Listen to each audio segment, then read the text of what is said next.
Road നവീകരണം മന്ദഗതിയിലായതോടെ ചാലിശ്ശേരി പട്ടാമ്പി പാതയിൽ ഓടിയെത്താനാകാതെ ബസ്സുകൾ. സമയനഷ്ടം മറികടക്കാൻ പലപ്പോഴും ബസ്സുകൾ ഓടുന്നത് അമിത വേഗതയിലാണ്.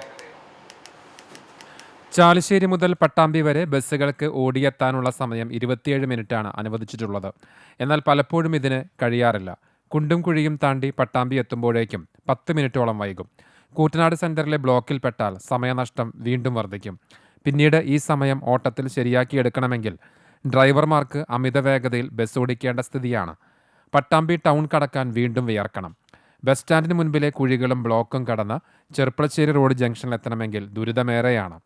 സ്വകാര്യ ബസ്സുകാർക്ക് വർഷങ്ങളായുള്ള ദുരിതപാതയാണ് ചാലിശ്ശേരി പട്ടാമ്പി റൂട്ട്. നിലവിൽ ചാലിശ്ശേരി തണത്തറ പാലം മുതൽ കൂറ്റനാട് വരെയുള്ള പാതയാണ് നവീകരിക്കുന്നത്. കലുങ്കുകളുടെ നിർമ്മാണം നടക്കുന്ന ഭാഗങ്ങളിൽ റോഡിന്റെ പകുതി ഭാഗം അടച്ചിട്ടാണ് പ്രവൃത്തി നടക്കുന്നത്. മറുഭാഗത്ത് കുഴികളും വെള്ളക്കെട്ടുമാണ്. ഇതുവഴി ഗതാഗത തടസ്സം നേരിടാനാകാതെ കടന്നുപോകാനാകില്ല.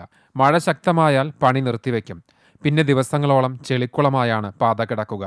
സുരക്ഷിതമായി യാത്ര ചെയ്യാൻ പറ്റാത്ത പാതയായി മാറിയതിനാൽ യാത്രക്കാരും കയറാൻ മടിക്കുന്ന സ്ഥിതിയാണ്. വാഹനം കുഴികളിൽ വീണാൽ സീറ്റിലിരിക്കുന്ന യാത്രക്കാർ ഉയർന്നു പൊങ്ങും.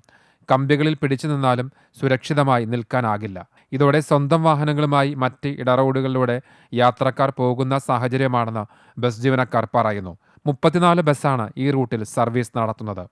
ഓരോ ബസ്സിനും 4 ട്രിപ്പ് വീതം 136 സർവീസാണ് ഈ വഴി ദിവസേന കടന്നു പോകുന്നത്.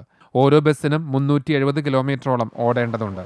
102 ലിറ്റർ ഡീസലെങ്കിലും ദിവസേന അടിക്കേണ്ടി വരുമെന്ന് ബസ് ഉടമകൾ പറയുന്നു.